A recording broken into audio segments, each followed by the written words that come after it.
LoRa radio, and Meshtastic mesh networking from the physical layer up.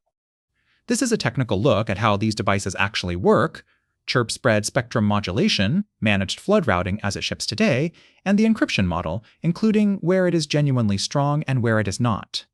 If you already know what a repeater and a router are on a normal IP network, we are going to build on that, not re-explain it.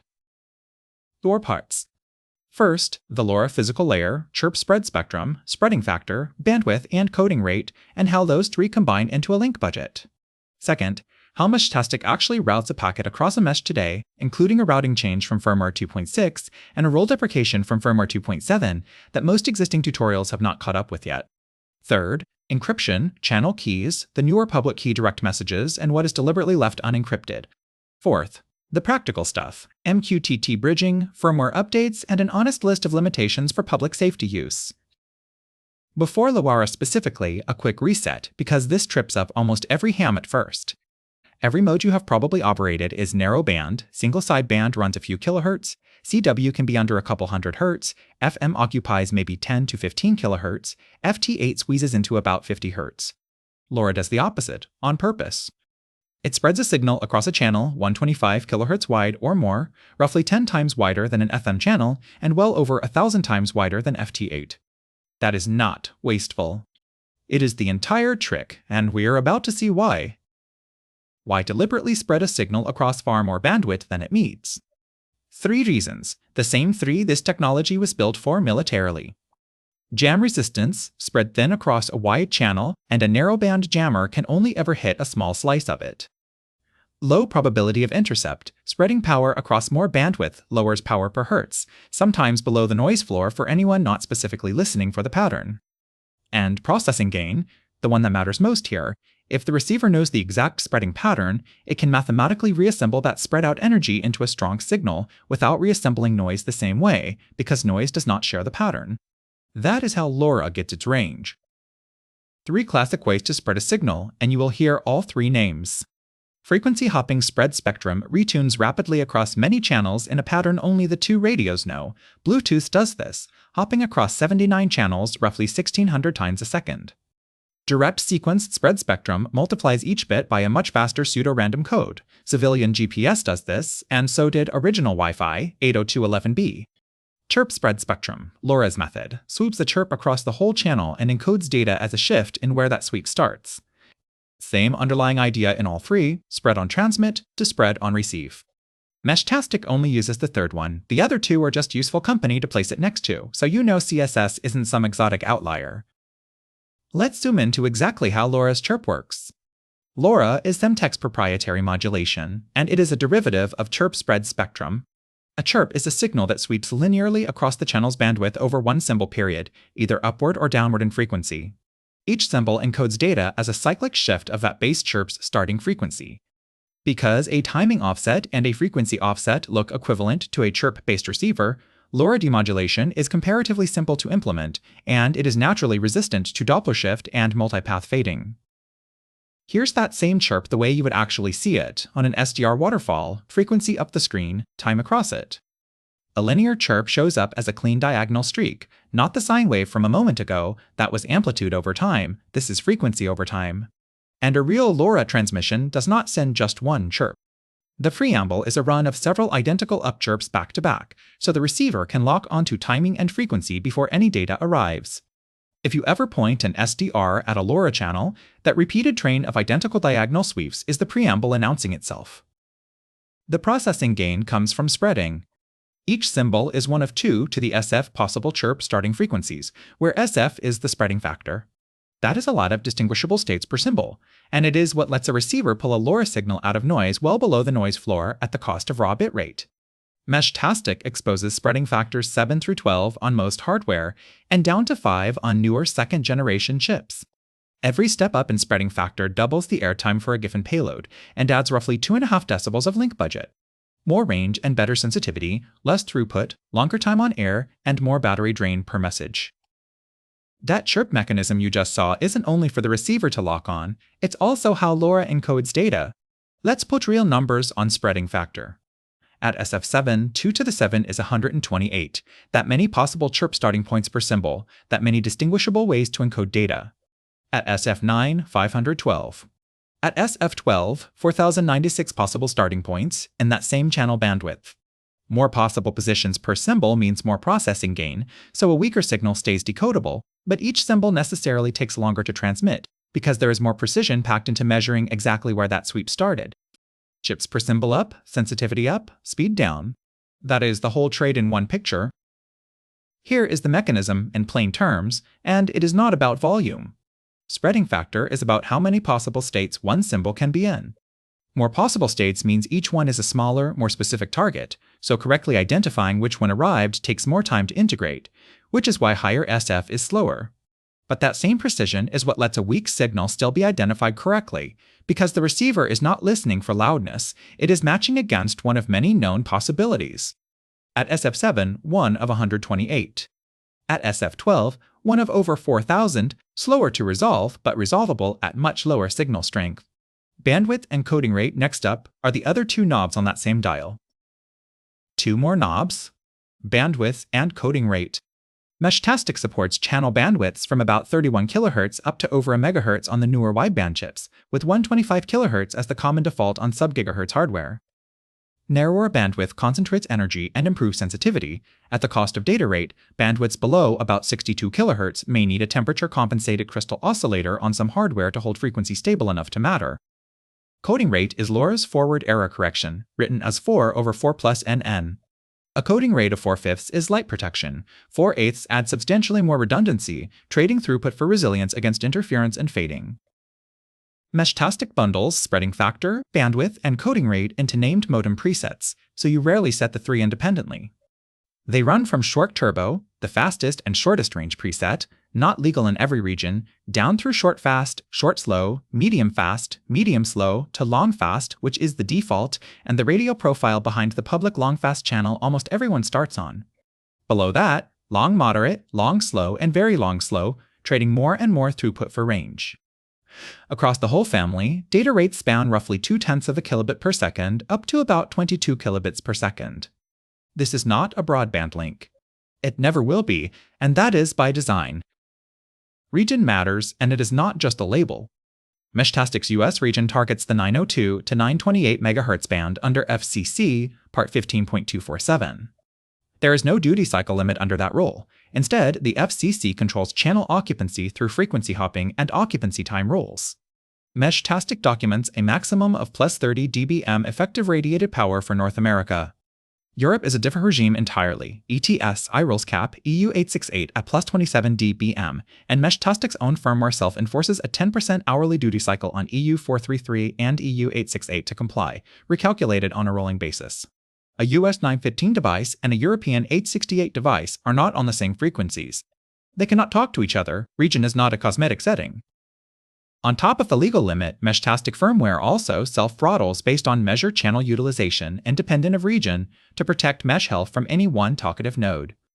Developer and community sources describe non-priority transmissions getting delayed once channel utilization climbs past roughly a quarter, with router role nodes further suppressing their own telemetry above roughly 40%.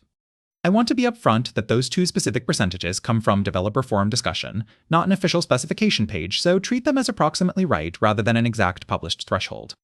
The behavior itself, a mesh that backs off as it gets busier, is real and is documented. So what actually determines your real-world range? 4 things. Transmit power, capped by region as we just covered. Antenna gain at both ends, which adds directly to your link budget in the favored direction. Meshtastic's published numbers assume a 0 dBi reference antenna, so a real gain antenna does better than the table implies. Receiver sensitivity, which improves with spreading factor as we covered a minute ago. And ordinary path loss and Fresnel zone clearance obstruct the first Fresnel zone and a link degrades sharply even with visual line of sight. None of that last part is Meshtastic specific, it is how ultra-high frequency radio behaves everywhere. Now the architecture. Meshtastic's configuration protocol defines 13 device role values in total. 2 of them, router, client, and repeater, are deprecated legacy roles. We'll get to repeaters deprecation specifically since a lot of existing tutorials still treat it as current. The everyday ones, client is the default and is right for the vast majority of nodes. It rebroadcasts a packet only when no other node has already done so. Client mute sends and receives its own traffic, but never rebroadcasts anyone else's, which suits a handheld sitting near a strong node. Client hidden broadcasts only as needed for stealth or power savings.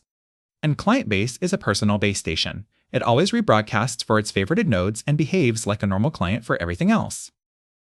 Then the specialized roles. Tracker prioritizes broadcasting its own GPS position. Sensor prioritizes broadcasting telemetry. Talk and TAC tracker are tuned for ATalk interoperability, which we will come back to, and they reduce routine mesh chatter to make room for position traffic. And Lost and Found regularly broadcasts its own location as a plain text message on the default channel, specifically to help you recover a misplaced device. None of these change how routing works.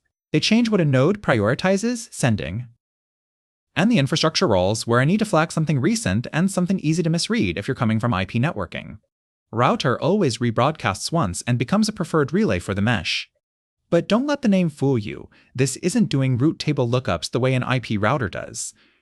There's no path computation here. It's a flag priority flag, always relay this, full stop.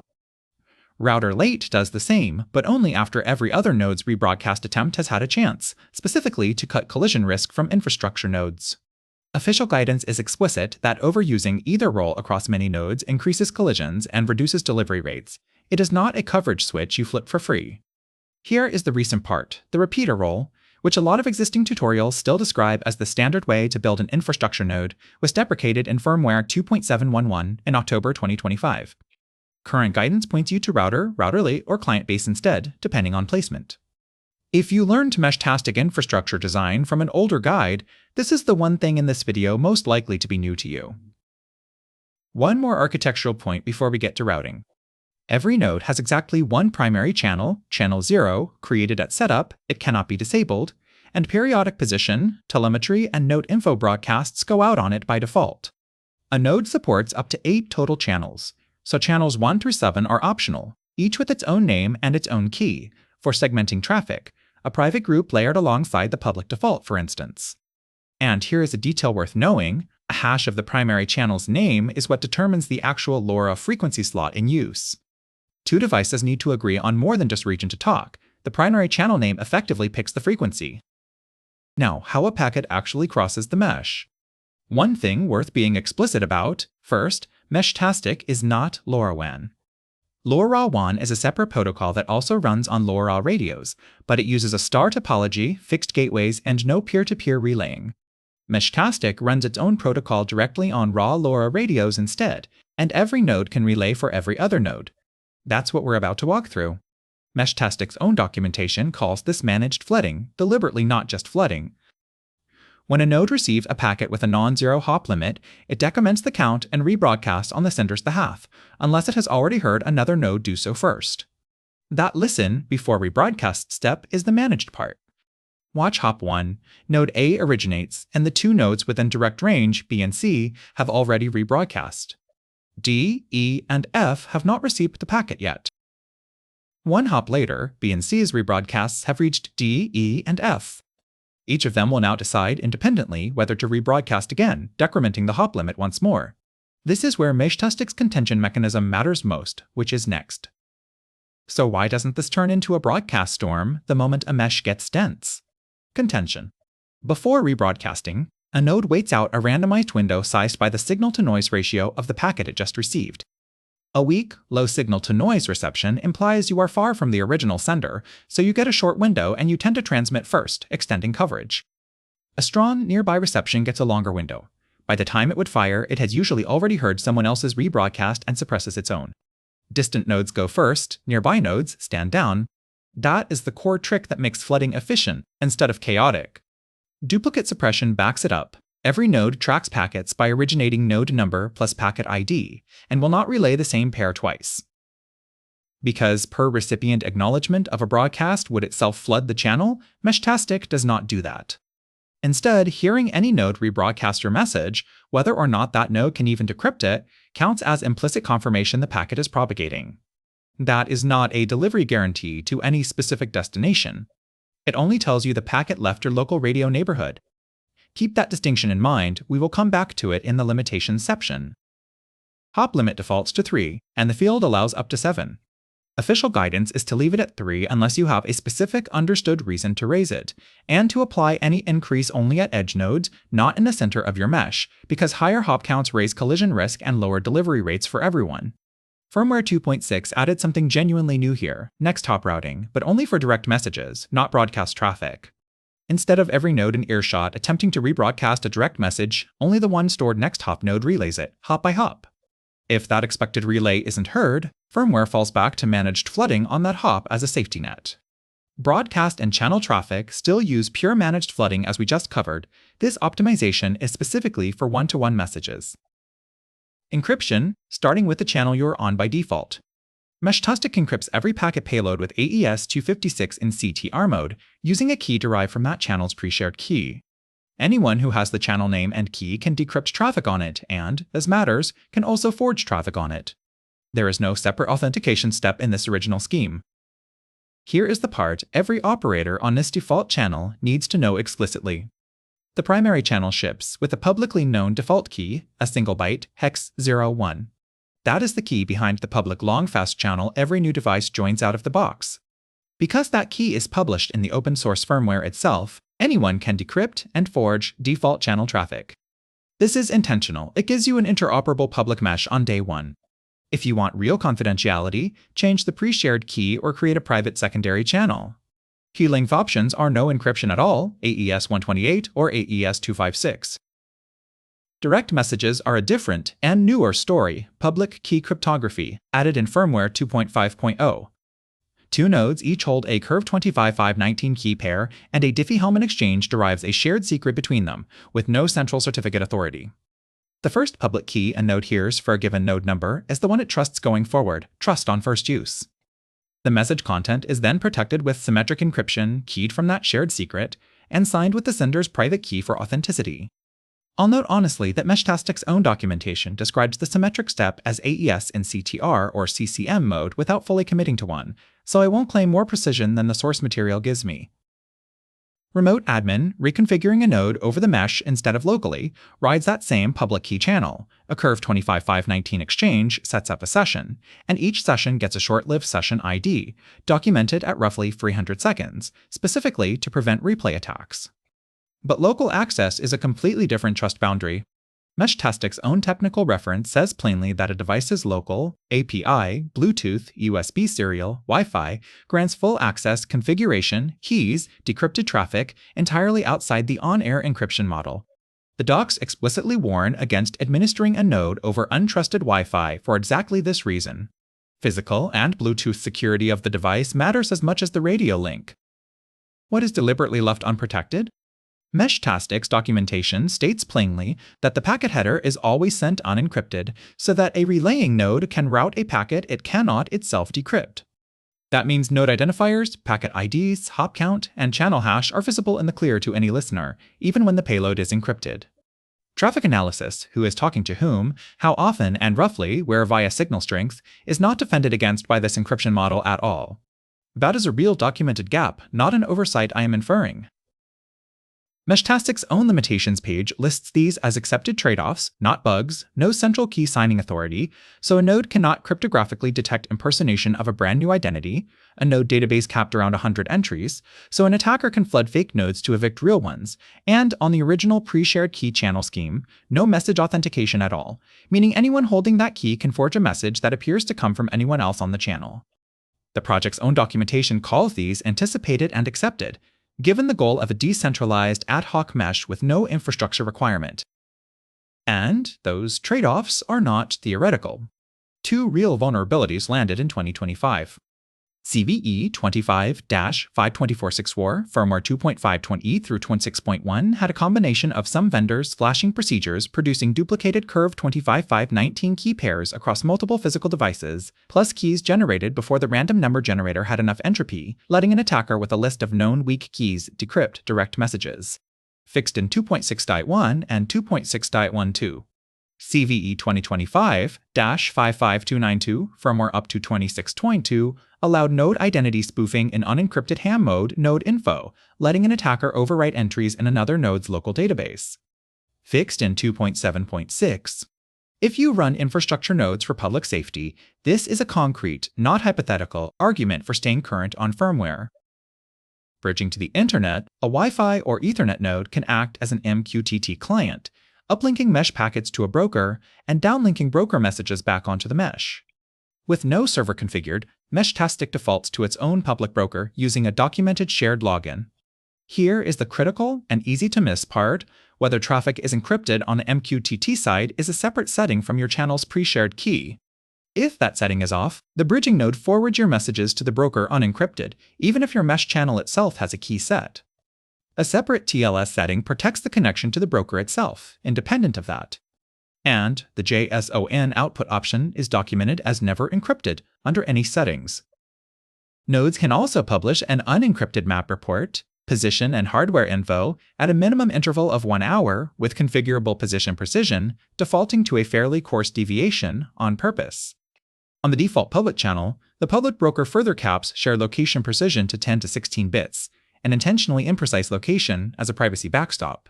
Plain summary for operators, bridging to MQTT, especially the shared public broker, meaningfully increases your exposure.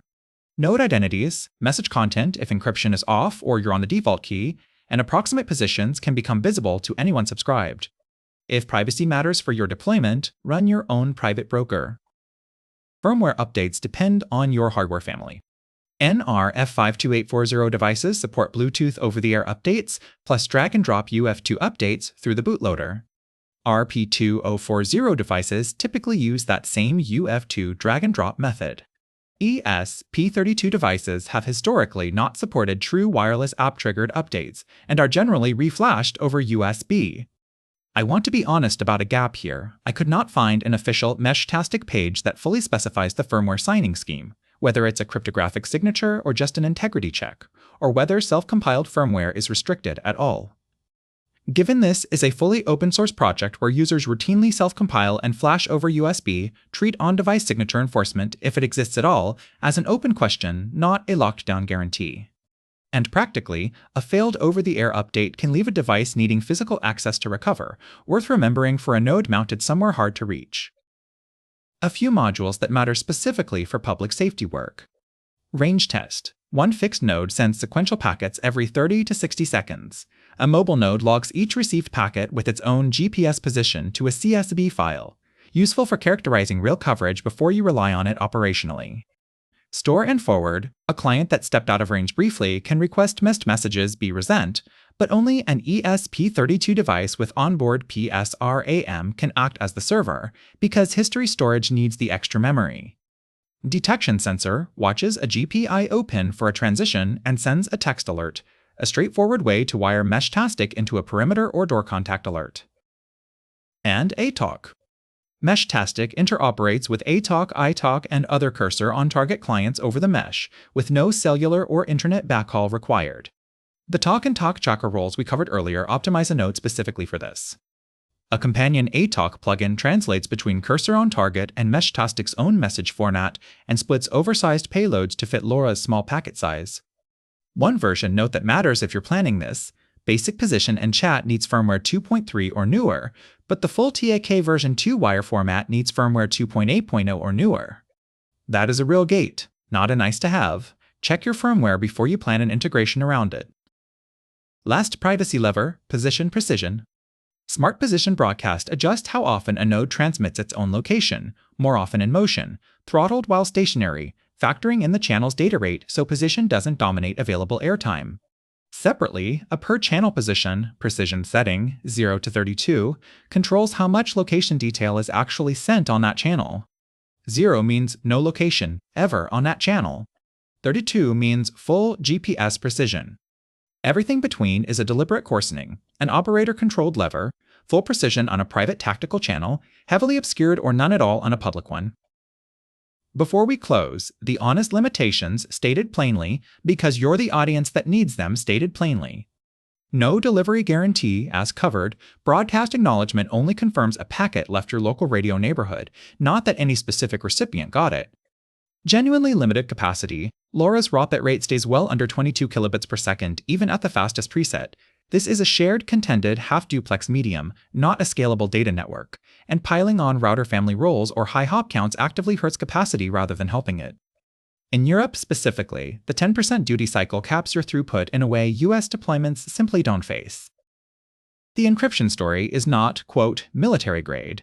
It is a documented set of accepted trade-offs: no authentication on the original channel scheme, no protection of routing metadata, a trust on first use model with no central authority, and no official statement I could find, positive or negative, on FIPS validation. So treat that as an open question, not a claim either way. And latency is not real-time conversational. Expect roughly a second for a single quiet hop on a fast preset, scaling up to many seconds or more across multiple hops, a busy channel, or a slower long-range preset. I could not find one authoritative published number for typical end-to-end latency, so bench test it for your own deployment, rather than trusting a figure from a forum post, including this one. 2. Close. LoRa gives you long-range and good sensitivity by spending bandwidth and time on air, tunable through spreading factor, bandwidth, and coding rate. Meshtastic's managed flooding, backed by SNR-based contention, gets a real mesh out of that physical layer without central infrastructure, and firmware 2.6 and 2.7 changed real things: next hop routing for direct messages, and the repeater roles deprecation that most existing material has not caught up with yet. And the encryption model is honest about its own limits, strong where it's strong, and explicitly, deliberately open about traffic metadata and local access. Go verify the specifics that matter for your deployment against the current meshtastic.org documentation before you build on them. This project ships fast, and today's numbers may already have moved by the time you're watching this.